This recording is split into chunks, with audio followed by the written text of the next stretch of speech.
clients, more revenue, stronger team. Reality is that growth without the right systems can create a different kind of problem, a firm that becomes completely dependent on the owner. Now, the question is not just how to build a bigger law firm. The question is how to build a law firm that gives you your life back. Welcome back to the Dominate Law Podcast. I'm your host for the session, Dan Adisha. And to help us understand how law firm owners can build sustainable growth without becoming trapped by their own success, we are joined by Gary Mitchell. Gary is the founder of OnTrack Coach, where he helps law firm owners create stronger businesses, better leadership structures, and more freedom. With decades of experience working alongside legal professionals, Gary has become a trusted advisor for owners looking to move beyond simply practicing law and start building an actual enterprise. Today, we are discussing law firm growth. We are talking about the leadership systems and how to create a business that delivers both success and freedom. This episode is brought to you by Ekwa Marketing. Gary, welcome to the podcast. You, Don. It's my pleasure to be with you. Fantastic to have you here. Now, Gary, most law firm owners become the biggest bottleneck in their own growth.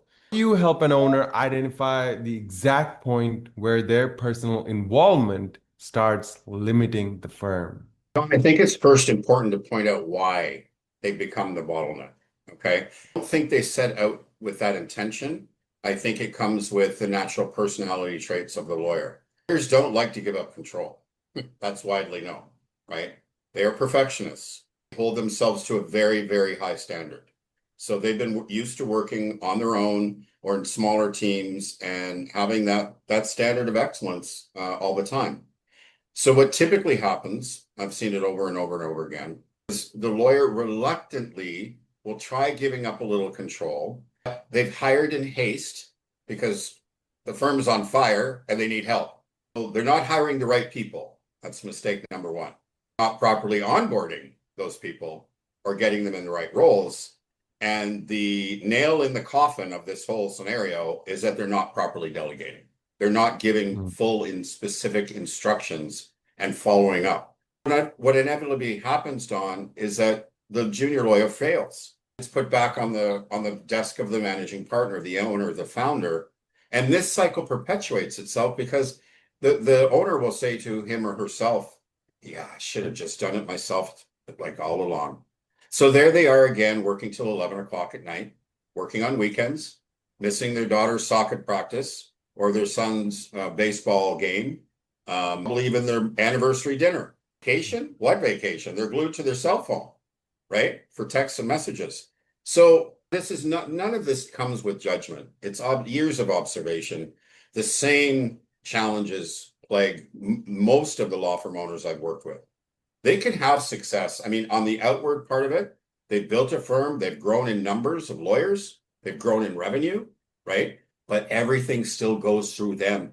We understand why. So they understand that basically they have created this culture. They have not properly set up their people to succeed. Even in the direction, when they're not giving the proper direction, of course the junior is not going to succeed, right? The problem is that managing partner or owner has done the task 1,000 times. So in their brain, right, it's like drinking water or breathing, right? Second nature, but it's not to the junior lawyer. And so I advise them to go over the top with specific direction.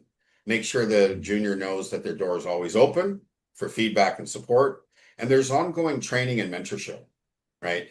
The only way you can successfully grow without being a bottleneck is to expand the team and build a great A team around you. And it can be done. There's amazing talent out there. Amazing. Gary, what are some of the conversations that you might have with an attorney with that nobody can do it as well as me mindset? What are you talking to them about? How are you breaking it in? Yeah, that's a really good question because it's not easy. As you know, another personality trait common to lawyers is they are perfectionists. And I will just say this, it takes one to know one. I am a recovering perfectionist. I'm four times published author. You can't get published if you hold on to that perfectionism. Because at the end of the day, Don, There is no such thing as perfectionism. It doesn't exist in anything in business or life. Syndrome, I call it the perfectionist syndrome. It's very common among artists, songwriters, there's creative types. Fear, there's always be something else you can add, right? Even the latest book, it gets printed and it's like, oh, I could have added that or I could have added that. The way to shift that is good. It's really, really good. And we're going to continuously improve it. You know what? I always use the story of Microsoft. I'm older than you and maybe half your audience, I don't know, but can you imagine if Microsoft waited in the early days to perfect their software? I'll still be waiting around. There would be Right. no trillion-dollar company, right? Because it was flawed. They sold it. They kept improving on it and they sold more. They kept improving on it. That pretty much sums up the philosophy. Now, fully understand in law, things need to be tight. They have to be succinct for the clients. Mistakes are very costly and can have huge negative impact. I fully understand that. But in business, mistakes are not life and death. We learn from mistakes. So there's a whole combination of a little bit of shift in mindset. Again, building the team, building the systems, making it easier for them to let go of control. And here's the other thing I say. No one will ever possible have as much skin in the game as you do. This is your baby, right? And no one, as fantastic as staff you will attract and bring on, just no one is, it's not important to anyone else more than you. And you have to understand that. But you can still get excellence, right? In fact, perfect. So these are limitations that, these things have been ingrained in these law firm owners from a very young age. Part of it's a personality trait and why they went into law, and then law school, and then articling, and then working at a big firm, as many of them do when they start out. So again, none of these are just criticisms. They are merely observations of working with these guys for over 20 years. And I have developed ways and strategies of helping them move past these challenges into more of the entrepreneurial mindset. Let's get a little bit into those ways, right? So when a law firm has reached a stage where the owner is overwhelmed, how do you practically redesign the operation so the business is no longer dependent on that owner's daily decisions? Another very good question. My process is I start out by conducting the SWOT analysis: strengths, weaknesses, opportunities, and threats. Little point on that. Back in the olden days, as I am older, late 80s, early 90s, the theory around the SWOT analysis was you did this so that you could identify your weaknesses and improve them, right? Like the whole pick up your socks, you're done, fix this, fix that. Along came my number one business and leadership guru, Steve Jobs. And he turned that theory upside down. He said, no. Do not waste any time on your weaknesses. Focus everything on your strengths. Master them. I come to tell my clients, become a Jedi master. Everyone understands the Star Wars metaphor. Absolutely become the very best at what it is you do. If it's litigation and that's what you want to focus on, if it's your entrepreneur bent and desire, become the best leader and CEO that you can be and leave the legal work to your team. So what we do is we do the SWOT, and then we systematically look at where to fill the holes left by the weaknesses, and we attract very strategically talent based on that. What happens, Don, is that you're building a system and a team of extraordinary professionals. So we're not recreating the wheel. We're not having more law firm owner, what do you call it? Owns. We're filling all the weaknesses. Another point. Lawyers try and do everything, mostly because they can do most things. They're very intelligent people. They're highly functioning human beings, way more than average. I keep telling them, just because you can do something doesn't mean you should. Because what happens is, the other trait they have is procrastination. So when they're doing a mundane task, admin, which most of them do not like at all, they can do it. It can pass. They're not great at it, and they're never going to improve because they don't enjoy it. There are talented people out there who are truly exceptional at admin tasks and do enjoy it, thrive in that environment. So just as you are the master in your area, you're looking for other masters in complementary areas. And slowly but surely, you build your A team.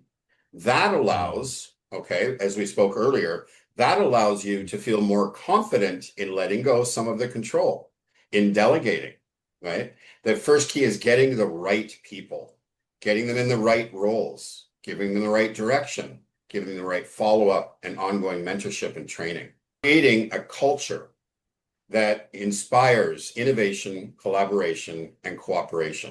You have to give your people permission to fail, come up with ideas, and maybe they don't always work, but that's okay because we're a team and we're going to figure it out at the end. I have a client, one of my favorite clients, as a matter of fact, a very entrepreneurial client who had already built at a young age a firm with 5 lawyers under him. I think it was 34. With him between 2018 and 2020. He's now up to 20 lawyers. Okay. He's still the bottleneck. He sees every communication and email coming in and out. I've been trying to sit down with him because it hurts to see, on the one hand, he has built like the revenue and the culture and lawyers and everything's up, but he doesn't have a life. And I just think when people put that much time and effort into something, they should enjoy the fruits of their labor. So I've become on a mission. It truly has become my mission to spread the word about the AND approach, how to grow your law firm and gain more freedom. I built with the toughest audience, the most analytical, critical, skeptical people on the planet, which has been tough, but also made me a better coach and strategist. I built these strategies and they work. Good question there. So we're building the team to thrive with innovation, collaboration, cooperation, filling out those gaps where we find our own weaknesses, right? About accountability. How can we get all this good stuff and accountability? That's also a good question. Building in systems, templates, and communication. So there's open and regular communication. You say I'll use delegation as an example. When you delegate a task, before you leave the room or the meeting or whatever, if you're doing a virtual meeting, get sign off and buy-in that there is an absolute hard deadline for this task to be completed. As the leader, whether you're a firm owner or maybe leading a team, don't wait till the deadline. You follow up a couple of days before the deadline and check in with the junior and see how they're making out. If there's any hiccups, if there's anything you can help them do, this ensures that the deadline will be met. Okay. But open and regular communication is the key. Of that, because waiting until the deadline has arrived, you're already too late. That's right. Yeah. And there's inevitably going to be issues. I mean, again, there is no perfect. We're humans. We make mistakes, right? I don't think anyone likes to make mistakes, but the important thing about mistakes is that we learn and grow and not make them again, right? Absolutely. Expecting that we are human. Sometimes we tend to forget, amidst all this AI and all this I good know. stuff. Well, one of the things I've come to, everybody wants to segment themselves and create these little, silos. And I'm like, okay, what are you before you are a lawyer? I have to think about for a minute. Like, what are you before you're a doctor? What are you before you're a hairstylist, a dentist, a taxi driver, or a human being? We're flawed. We are not perfect. All we can do is strive for excellence, do our best, learn from our mistakes, pick ourselves up, and go at it again with the information that we've learned from the mistakes. And any honest entrepreneur will tell you, I've learned everything from the mistakes I've made. Let's get into that entrepreneurial mindset a little bit, because many lawyers are trained to be excellent practitioners, but not business leaders. So how do you help a lawyer transition from being the best technician in the firm to becoming the CEO of the firm? First of all, they have to have a desire to do that. Not all of them do. Like I have worked with firm owners that really love lawyering. Okay. Comes to mind recently I've worked with where he built a very successful law firm, very profitable, but his juice is being in the courtroom, advocating for his clients. He wants to grow the firm, but he has no interest in actually leading it and managing it. Has no interest in HR, which is critical, and marketing, which is also critical. And the skill sets are very much related. Again, going back to the SWOT analysis, we look at building the team around him, looking at maybe bringing on partners, right, that will assume some of the management and leadership responsibilities, and or a combination of professional management. There's always a solution, but we always build from strength. To take that lawyer who's passionate about advocating for his clients in the courtroom and try and make an entrepreneur out of him would be a foolish endeavor. Okay, so I'm never going to try and change someone who they are or make them something they're not. On the flip side, I've had many clients who really gravitate to the entrepreneurial operations and the entrepreneurial drive. They could leave the law any minute. They'll probably keep some practice, some clients and all that, but they're truly driven towards that CEO image of running an enterprise, as you mentioned earlier, that I can work with. It comes down to different, the left side functions and the right brain functions. Lawyers have excelled in left brain functions, analytical, critical thinking, just all the things that we absolutely hire them for, right?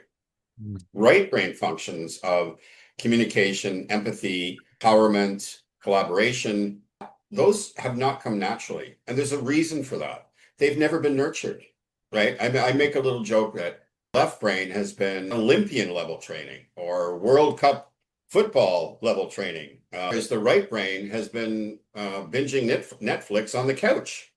Like just a personal trainer, I'm going to get their right brain off the couch and we're going to start exercising the right brain functions. And lawyers are smart. You give them the right direction, you give them the right approaches, understanding, and you're building the trust because you understand the way their brain works. And they understand that you're not criticizing them, never, but you get them. And then helping them with different techniques and exercises. And this is really back to the and approach, because this is all related. It's all related. Like tackling the bottleneck with their personality traits, growing the firm, building the team, increasing growth, increasing profit. It's all intertwined. It's and. It's not like we have to go, okay, it's not like compartmentalizing, like this is one thing, and then we do this, and then we do this. No, there are certain circumstances where you can do several things all at once because they make sense. It's not more work. It actually makes sense to do them at the same time. Gary, we're going to take a quick pause here. One of the things that stand out from this conversation is that building a successful law firm is really about moving from being reactive to being intentional. You can have the best attorneys, the best systems, and the best leadership structure, but if the firm isn't consistently attracting the right clients, growth becomes difficult to sustain. And that brings up an area that a lot of law firms are struggling with. Creating a predictable strategy for generating high value opportunities in today's digital landscape. And that is exactly why we have created something for our Dominate Law listeners. Combined with Ekwa Marketing, we are offering a complimentary 60-minute marketing strategy meeting for law firm owners who want clarity on where they currently stand online and what opportunities exist for improving their client acquisition strategy. This isn't your usual audit. It's a one-on-one conversation where the team will look at your current digital presence, your competitive landscape, and help you identify practical opportunities to build a stronger pipeline. If you're interested in understanding what your next 12 months of growth could look like, you can schedule your complimentary strategy session at dominatelaw.com/MSM. I'll repeat that one more time, dominatelaw.com/MSM. Gary, let's get back to our conversation. A lot of firms grow revenue, but never create freedom for the owner.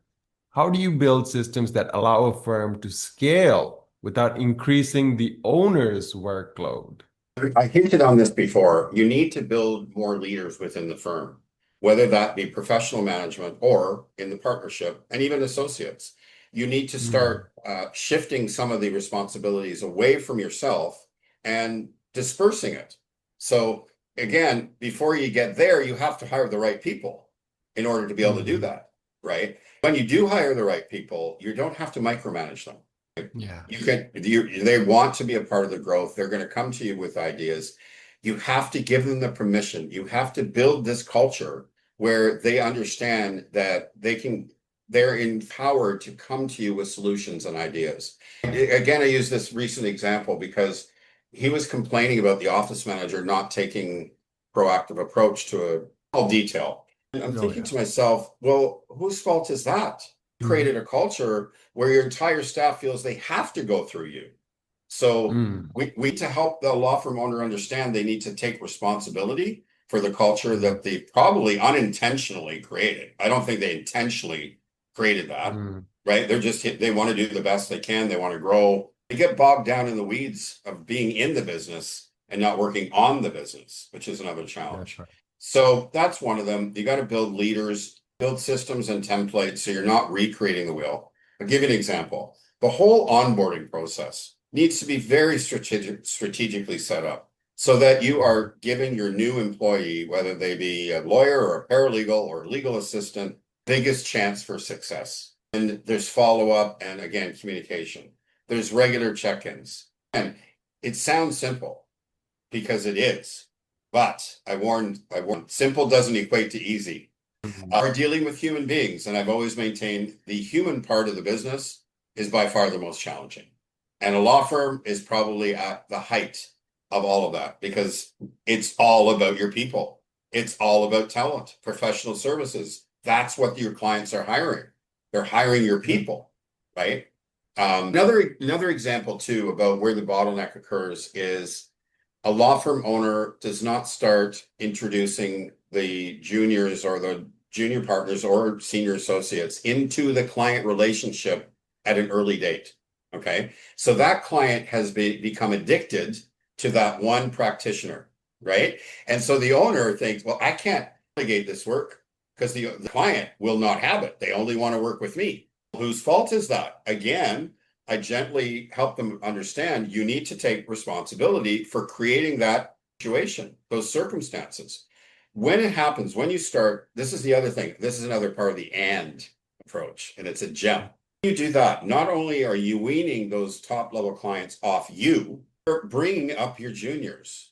You are involving them in the client relationships. You're offering them learning and growth opportunities to grow in their career. That's and you're starting to gain more freedom. So later on, when you're say closer to the end of the career and you need to transfer that client management relationship altogether, there's no issues. The relationships have been built, right? It has been passed on over a period of time. Your juniors are comfortable with the client's comfortable with the juniors, and you can be freed up, semi-retirement or fully retire. So this is and. I've been talking about and a lot, and I must ask you this question. Where did but come from? That's a good question. I don't know if I have the answer to it, but I can tell you this. Really are conditioned to be told you can have this or this, or we can do this, but I do remember as a child, I do like to go back and understand where things happen. I do remember going to an ice cream. My parents would treat us on a hot July summer evening night, and we'd go for ice cream. Baskin & Robbins, 32 flavors. And it was a real treat, right? Who doesn't like ice cream? Go to the counter and the clerk would ask, which flavor would you like? And I was like, well, I want that one and that one, right? Like, I'm going to have 2 scoops. Why would I only choose one flavor? Somewhere along the line, we're put into boxes. I don't know exactly where or how, but it happens, I guess, first throughout school. I would suggest some of the conditioning happens there, but certainly when we get out to the working world, I think it's easier for people to just create boxes and say, we can do this or we can do this. Instead of looking at it from, how do we do all of it? Lots of examples throughout history where people are doing both or all or and. If you think about these strategies that we've been talking about, it actually just makes sense. It's not harder. And in fact, it makes sense to be doing it all together. As I said earlier, they're all interrelated, right? That's right. They all affect each other and the success other. So it's not actually harder to adopt the and approach. It's actually easier in the long run. And it saves time. It will save time, right? Yes, and it's a very positive approach at that too, because the conditioning of but or it's very limited. It We're is. And limiting we ourselves. already have the negative limitations from the lawyer mind that they have to get over in order to become good at business. We don't need any more negative. I've always maintained attitude is 99% of everything. I really do believe Okay. that. I'm a big lot of sports analogies in my writing. Oh, I mean, I'm an active, I played sports, but never, a star athlete or anything like that. Watching the Olympics or the World Cup or anything on that level, I just have such a huge admiration for people who put so much time, effort, energy, and discipline and focus into achieving that level. They have a team around them. They have coaches and they have trainers and they have therapists and amazing amount of people helping them. Should lawyers expect to reach that level without building a team around them? Right? yeah. They've put that same level of dedication, time, and effort into their career and getting to that level of excellence. Again, we can't do this on our own. One of the inspirations, writing the book, was interviewing a very successful law firm owner from Long Island, New York. Success point number one, because in her time growing up through the legal industry as a female law firm owner was no easy feat. Okay. But she built a multi-figure, seven-figure tax law firm in Long Island, New York, only being in the office 2 days a week and in action. Okay. Her, which she did with intent, was building a law firm so that she could be parent to her two daughters. Not, No. have them be taken care of by a nanny, always at the office, never seeing them grow up. So she's home, working from home, her two daughters, and in the office two days a week, building a multi-million-dollar law firm. In my interview with her, she leans back and she smiles and she says, "Gary, you can have everything. You just can't do it all your own." And it really struck a chord to have, I mean, I know that, have a successful law firm owner tell me that, it really hit home. And so she's one of the people I dedicate the book to, because I had nothing to do with her success and her living and breathing the and approach. It was just an inspiration to get the word out to more law firm owners with everything that you put into your career, all the hours, all the study, all the money investing in your study, and the continuous education. You really deserve to enjoy the fruit of your labor. And I don't mean things. I mean time. I mean life. I mean experience, right? Whether you want to be climbing a mountain or laying on a beach, the law firm behind you churns away and continues to be profitable. You want to do explore travel to Peru, right? Machu Picchu. Your end is my job. My job is to help you get there faster, with less stress and fewer mistakes. Gary, when you said that quote about you can have everything, can get there on your own, I got goosebumps. I Yeah, well, got that was goosebumps. basically my reaction when she said it. It was like, wow, okay. I've always known that. Very successful law firm owner who worked 2 days a week and built a multi-million-dollar firm is telling me that. Wow. Wow. Now, Gary, we almost made it to the end of the podcast without the talk of the two-letter word that is everywhere. I, but we gotta have Yeah. a little bit of AI in our conversation. Okay. So, with AI changing client expectations and increased competition reshaping the legal industry, how should law firm owners build a future-ready firm that creates both growth and personal freedom? A good question. And I'm not an expert on AI, but I don't believe anyone is in these early days. The two areas where I see law firm owners benefiting from AI the most are marketing, okay, in and social media posts and things like that, interacting with the clients or prospects for sure. And the other side is the operating systems, okay? So earlier I was talking about systems and processes and templates, right? The whole back end of a law firm can be run by AI. Okay. So again, I'm not an expert, so I work with other service providers, but I know enough to know that AI can be a game changer for law firm owners. Amplifying the back end, making it more efficient, everything measurable, right? So you can see at any given time for what's happening, where is growth happening, where is it not, where do we need to focus more on, to drop, It's incredible. And, one piece of some of my clients are using it, some are not. It's the same. I mean, there's no stick all law firm owners into one category, but I will just say this, don't be afraid of it. Embrace it, learn as much as you can about it, and bring in professionals who are really, really well versed in AI and on top of it, because it's changing. I mean, in the time that we've been speaking, Don, it's already Yeah. reinvented its, that stuff though. I'm like, wow, that's incredible, Wow. right? That's my few words on AI. Now, Gary, where can our listeners find you and your work? On LinkedIn, there's OnTrack Coach company page and Gary Mitchell profile. And the website is ontrackcoach.com. OnTrack Coach, no K. OnTrackCoach, double C.com. On LinkedIn, I'm going to be doing a lot of live LinkedIn sessions. The companion workbooks for the actual book will be up on the website in a couple of weeks. So probably by the time this actually airs, we'll have the companion workbooks up on the website. So you can go from theory into execution, right? Things coming up. I'm going to be launching a mastermind group for law firm owners coming the fall in September, the audiobook and the app. So stay tuned. There's more to come. I heard the last of the and approach, how to grow your law firm and gain more freedom. Thank you, Gary Mitchell.